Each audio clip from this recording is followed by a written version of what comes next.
Good morning, everyone, and welcome to Thoughts and Coffee. My name is Sarah Barnes-Humphrey. I'm the founder and host of Let's Talk Supply Chain, the Blended podcast, and the founder of the Blended Pledge.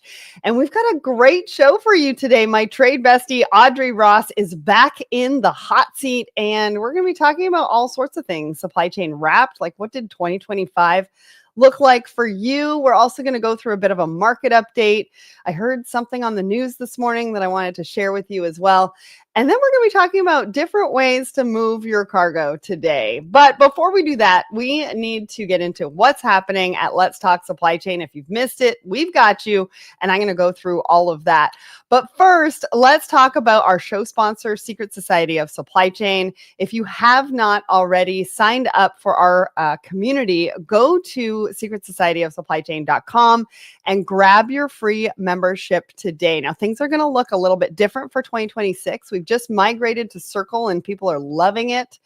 We're also going to be offering up some guest spots as well, but you've got to be in the Secret Society of Supply Chain to make that happen. So head over there, check it out. And plus, I want to give a shout out to some of our newest members. We've got Chris Nelson, Resha Bolin, we've got Vinoth Kumar, and Jerome McQuee. Thanks for joining us over in the community, and I can't wait to see you in there. All right, let's get to what is new. Well, if you have not checked out one of our newest episodes, we've got two brand new episodes this week. This first one, episode 507, is with Google Cloud. That's right. This is one of many collaborative partnerships that we have coming up for you with Google, and I can't wait to share them with you. This is the first of many. Go and check it out. Logistics providers ready for an AI first approach. And we talk about your biggest opportunity with Google Cloud, what that looks like. Head over to wherever you listen to the show, watch the show on YouTube, and check out that conversation. Then we've got Rapid Link. They joined me at IANA Expo, and this is episode 508.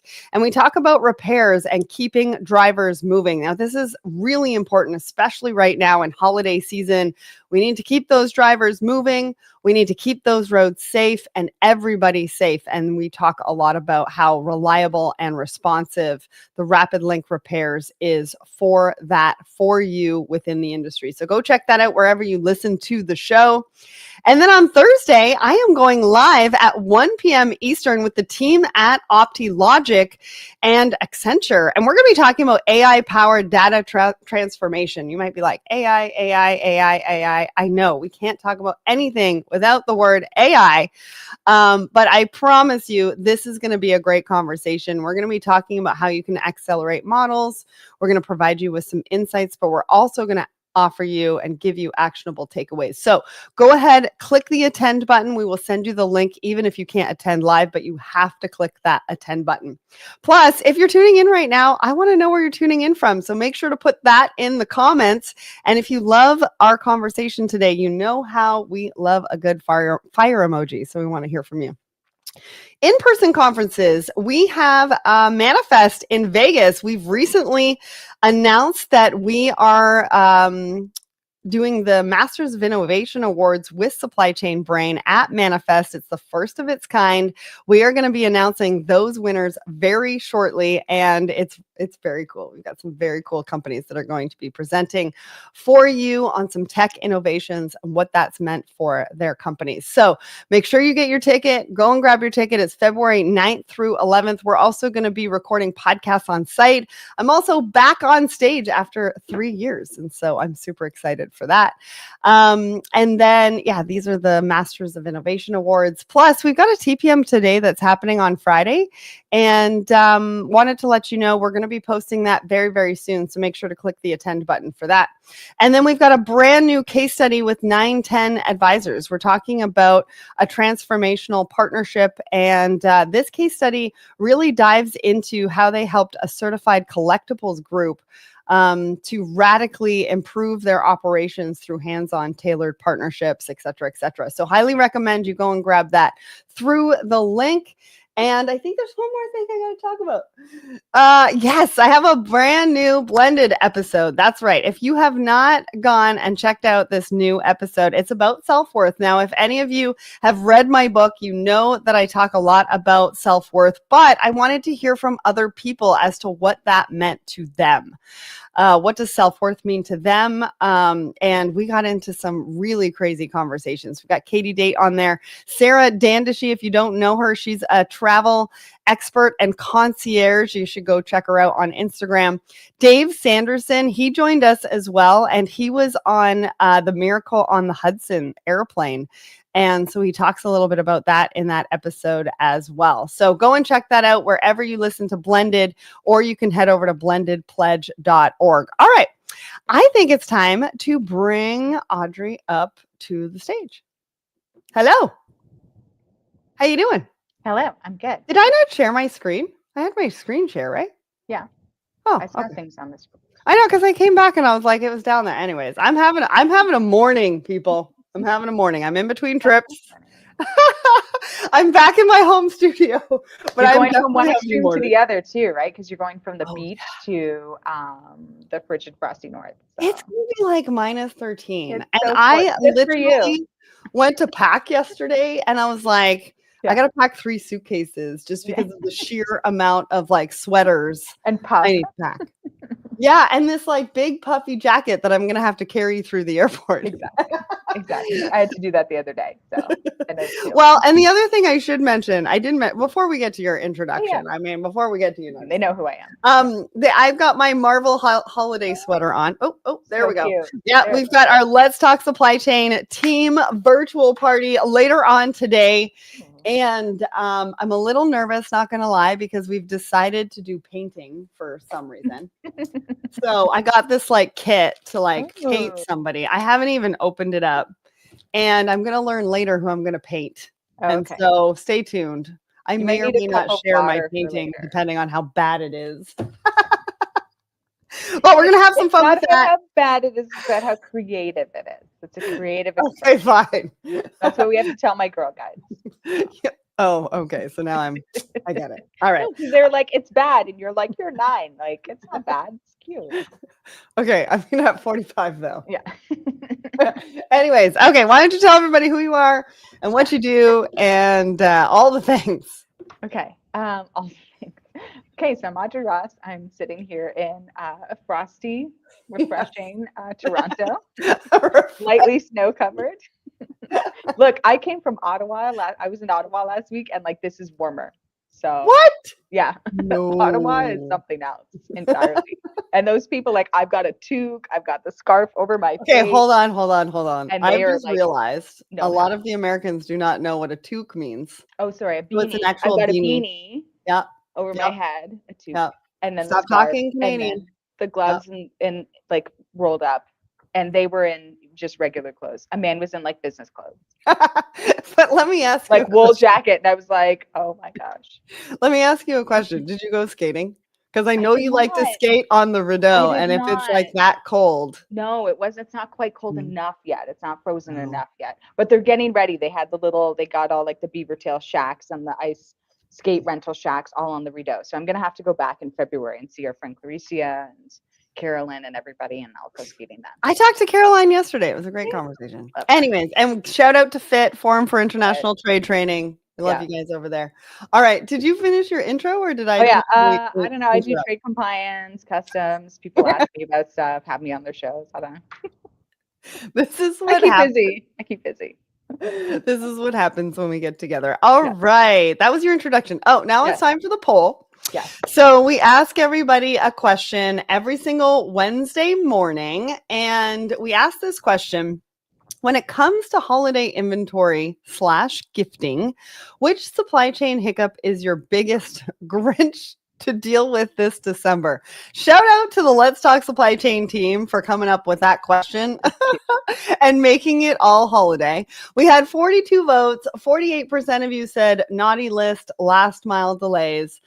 21% of you said misfit toys inventory. 17% said snow days, labor gaps. 14% said sleigh traffic, ports. Wow, we really got festive with this one. All right, what did you think of this, Audrey? 1, points for how festive and witty it was. Thank you. Thank you. Hi, Rick. And then 2, I think, what did I put in? I think I put last mile delays because December can be very challenging for over road transport and last mile kind of deliveries with, people being on holidays, the weather, truck maintenance, all those things. So. Yeah, absolutely. I think, 48%, now is the time, right? Everybody is ordering online. Yeah. They're getting their gifts for the holidays, or like me, they're ordering something that they didn't even look at the delivery dates. I have no idea when it's going to come. So that's happening. Yeah. That's awesome. Thank you to everybody who weighed in on the question of the week. I think the other thing that we have, so our team put in this supply chain wrapped. Let's take a look at that. And so they kind of took a look at what, happened in the industry for 2025. We called it a year of chaos, wins, last minute saves, and a whole lot of logistics magic, because shout out to all the supply chain professionals and leaders out there, because you are making magic every single day.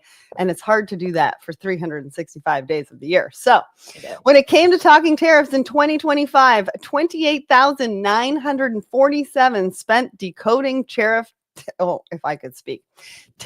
changes, trade shifts, and urgent updates. One product line ran out of silicone chickens for 19 days. Silicone chickens? What are those used for? Are those like dog toys? Maybe. Probably. I don't know. But does this surprise you? I don't think this really surprises me. It seems like a really big number, but we talked about tariffs a lot. Yeah. It was definitely the hot topic of the year. I love that. All right. Your stress tears. Oh, we measured them. You only cried 54 minutes this year, down 12% from 2024. I mean, somebody's got to go and check those to see if that's accurate, because I'm not entirely sure. I'm pretty sure it's a little bit longer than that. I definitely was crying this year. Your 2025 work inner circle. So you've got who you talked about the most. First was operations. Second was data science. 3 was transportation. 4 was procurement. And 5 was customs and compliance. I'm a little shocked at customs and compliance. And yes, I see the error there. So if anybody wants to put that in the comments, I already took note. Customs and compliance, though, that one shouldn't be number 5. With tariffs being so talked about, you know what I'm saying?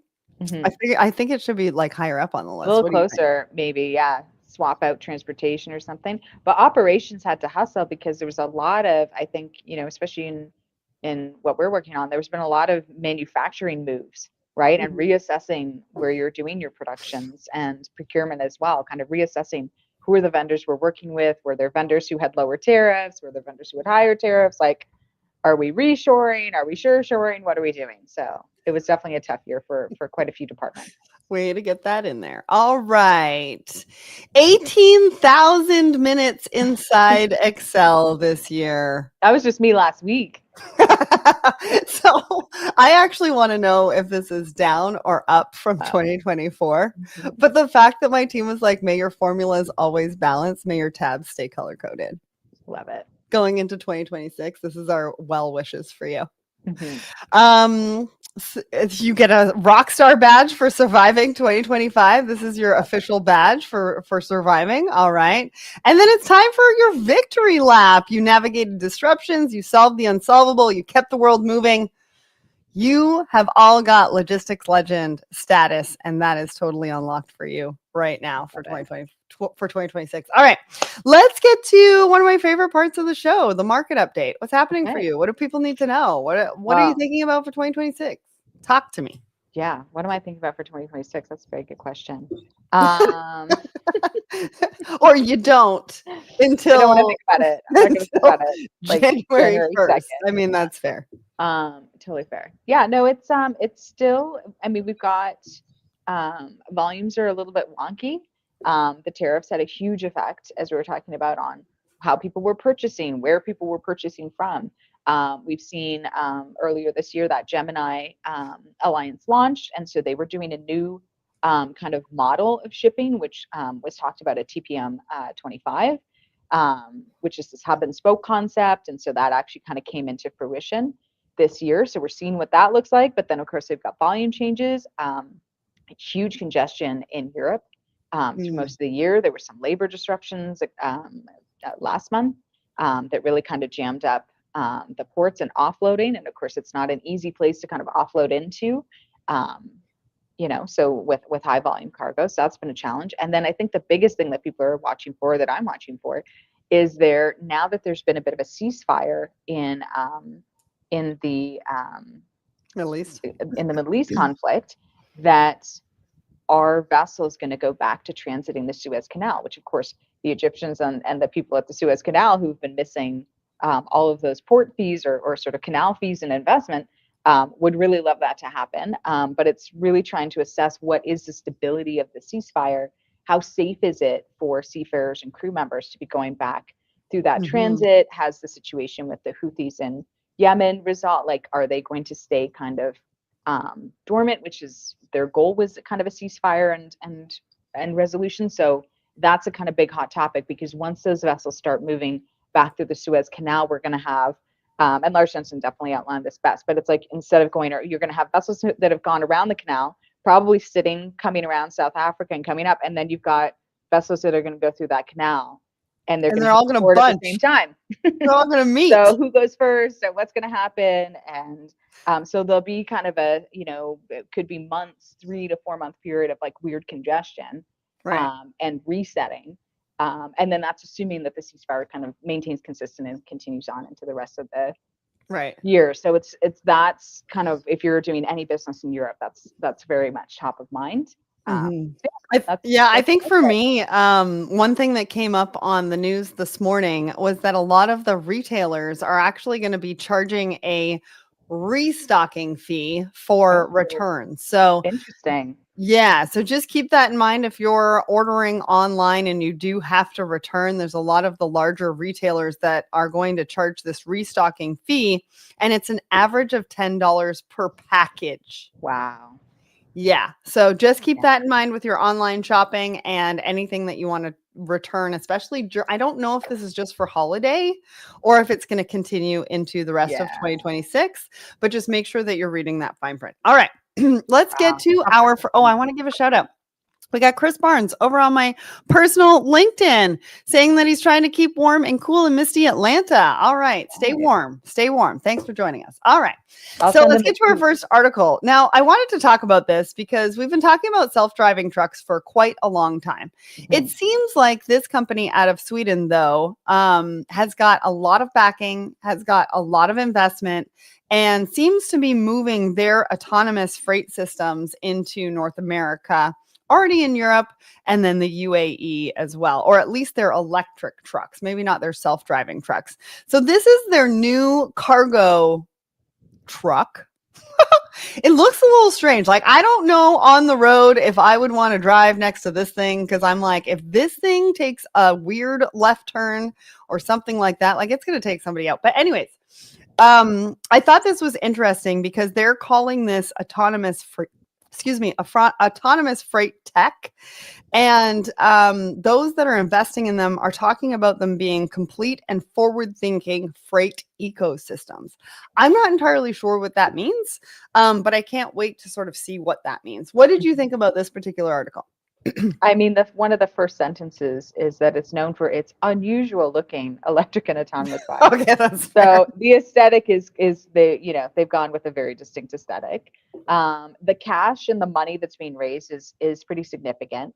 You and I were talking earlier about how these are long-term projects. The company was founded almost 10 years ago now. Yes. To disrupt the freight industry. And what people don't realize sometimes is, like, disruption isn't necessarily immediate all the time. It's like it takes iterations and investments to get to be disruptive.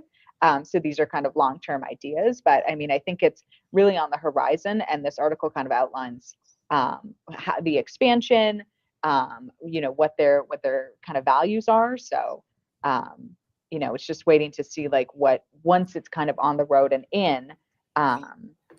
That's a good question. I see Laura's got this comment, right? Like, does it increase?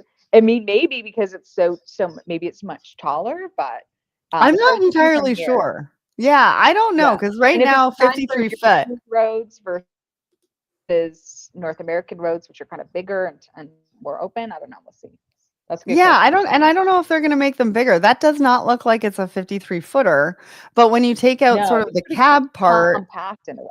you can Yeah. add some more cargo in there. So it's an interesting question to find out, like, how much can it actually move, and what does it actually Yeah. save? You're talking about the investment. So their original investment was 500 million. That was back in 2022. And so if you fast forward to 2025, they've raised another 100 million, but they're still not quite there yet. And so your key point around it takes time, it takes investment to disrupt an industry, which they are trying to do. It just takes a long time for all of this to happen. So keep that in mind, right? All right, let's get to our second article. I am totally behind. Sorry, everybody. Just bear with me. Okay, so our second article is about Stanley Black Decker and how they're leaning on supply chain to hit their financial goals. Now, this is an interesting article by Supply Chain Dive.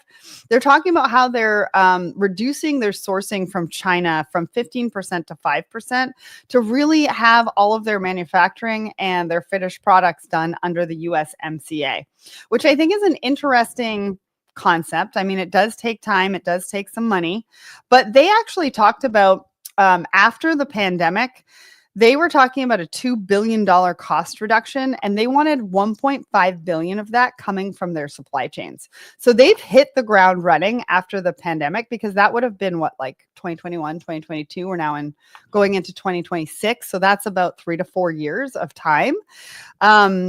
And they're thinking that they're going to get 200 to 300 million just in tariffs, bringing those tariffs down alone, which is significant, right? But that's really only a small percentage of what they're trying to take out of their supply chain. What did you think about this one?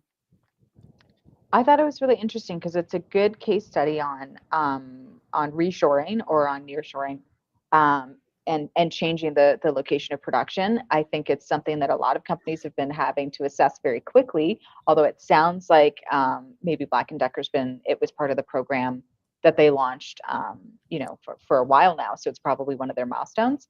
I think it's really effective when you can lean into these free trade agreements that have been quite disrupted as well with the tariffs. So being able to access that USMCA, and it's one of those things that a lot of companies sometimes they're unfamiliar with how USMCA works. They weren't utilizing it before, but there is a tariff applied even if the good is like, yes, we made it in Mexico, yes, we made it in Canada, yes, we made it in the US. If you can't provide that document, then there's a 35% tariff applied to Canadian imports to the US and Mexican imports to the US as well. So you've got to find somebody who can fill out that certificate for you if you're a manufacturer in any of those countries, because as the producer, it's beyond a value add. Like it's very necessary for the buyer and for the importer to have that on hand. So, and they're not that hard.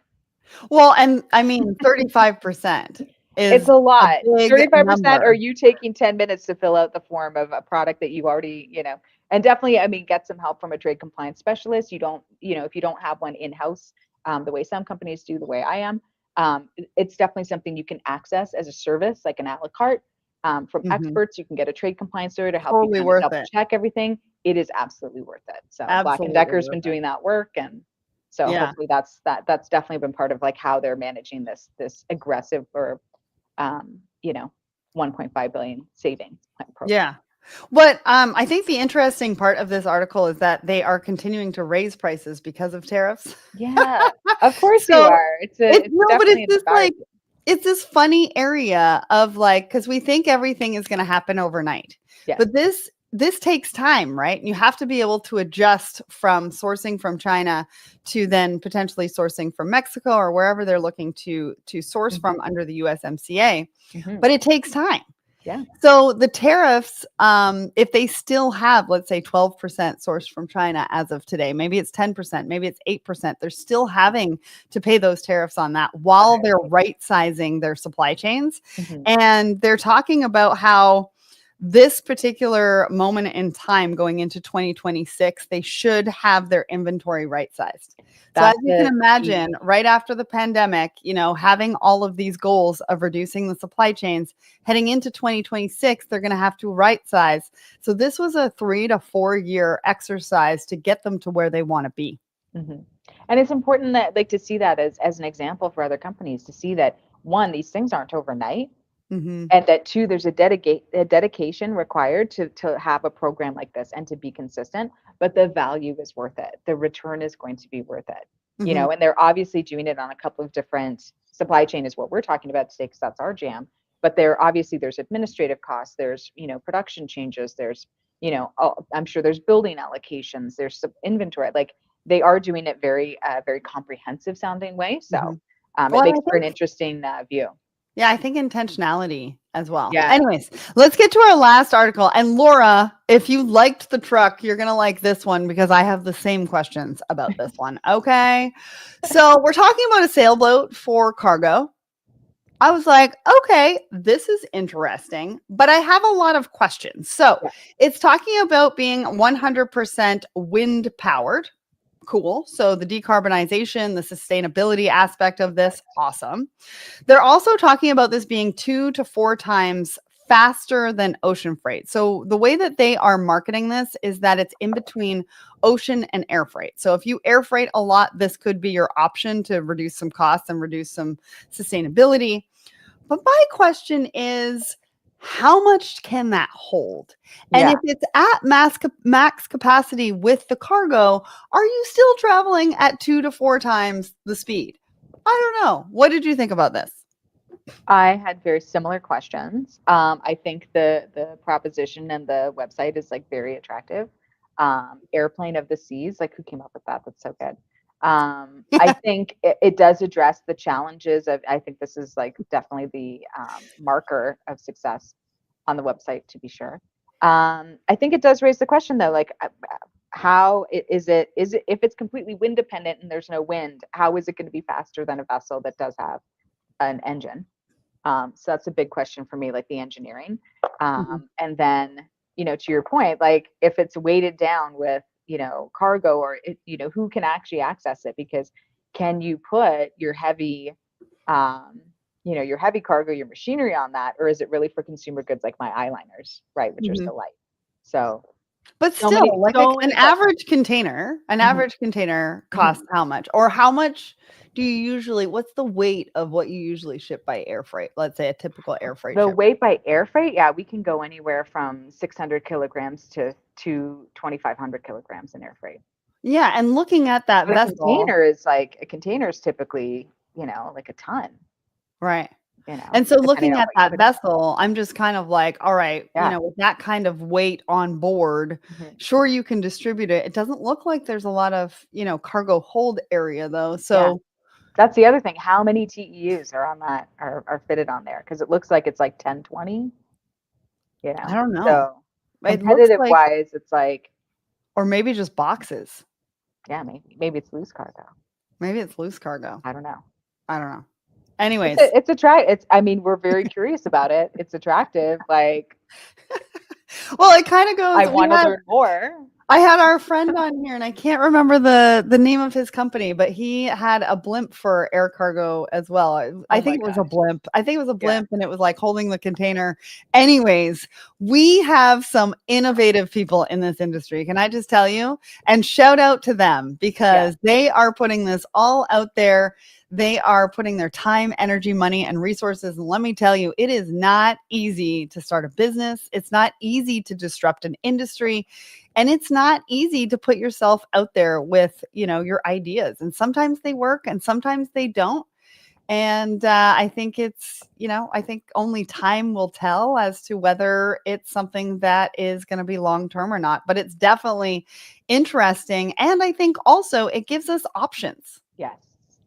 Yeah. Because you could definitely see that between like close ports, right? Like if you were moving goods all water service between like Korea and China, that could be a really attractive option.